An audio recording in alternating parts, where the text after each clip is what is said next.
If you've always wanted to learn to crochet, this is how you start.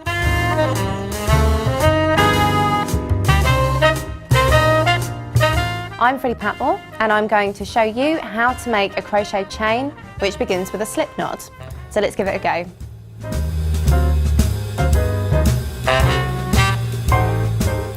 Loop the yarn with the ball end on top.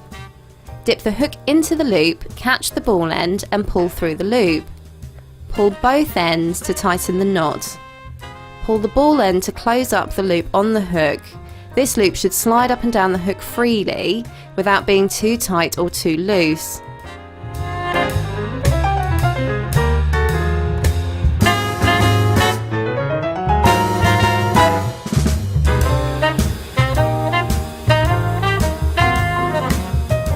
With the slip knot on the hook, twist the hook under and over the yarn, a manoeuvre most often referred to as a yarn round hook or YRH. Pull the yarn through the loop on the hook, dropping off the slip knot, thus forming the first chain. Continue in this way, dropping the loop off your hook when each new stitch is made, until your chain is the desired length or you have worked the required number of stitches stated in your pattern.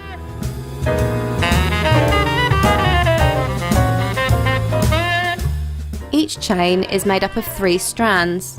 2 of these strands form the V shape that is the right side. When counting chain stitches, don't count the loop on the hook.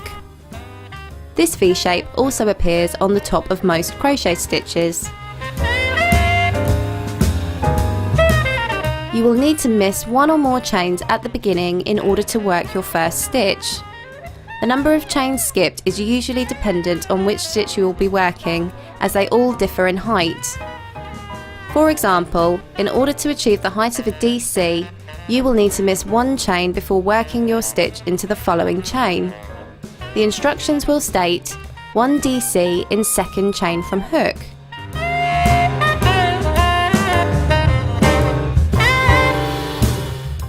When working into your chain, be sure to insert your hook underneath 2 strands, like this.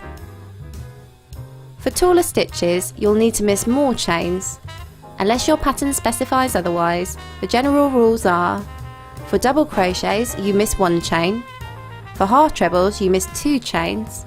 For trebles, miss 3 chains. And for double trebles, you'll need to miss 4 chains before working into the next one.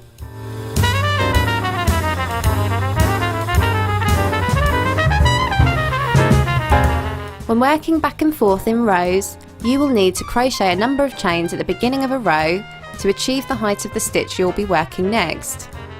These should generally be as follows: 1 chain for double crochet, 2 chains for half treble, 3 chains for treble, which is what I'm going to do across this row, 4 chains for double trebles.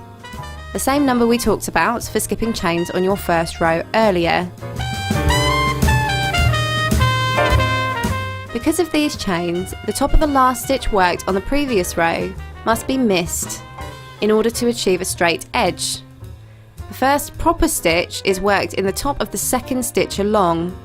Sometimes when working in an all-over double crochet pattern, the 1 chain at the beginning of the row is not counted as a stitch, so the first double crochet must be worked in the very first stitch.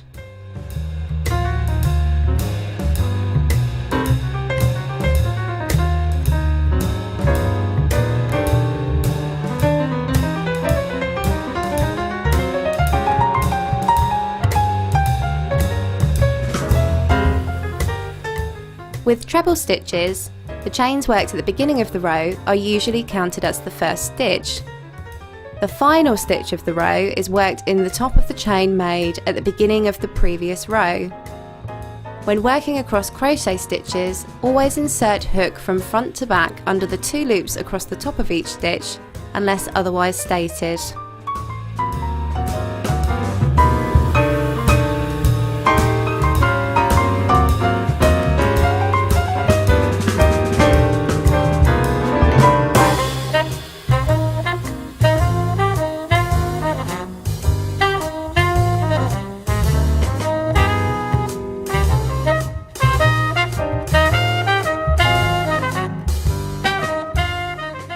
Crochet in the round often begins with a chain ring. To make one, start by making the number of chains stated in your pattern. I've made 6, and then you'll need to turn this into a ring by working what's known as a slip stitch or SLST into the first chain worked. That's this one. Insert your hook into this chain, then take the yarn over hook and draw through the chain and the loop on hook at the same time. You will often then need to work a few chains away from the ring to prepare for the next stage. You'll be working inwards from the outside of the ring.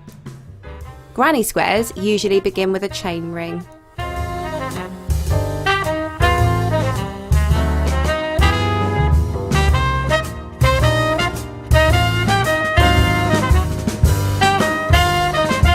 As you've seen, chains come into play regularly when you're working across straight rows.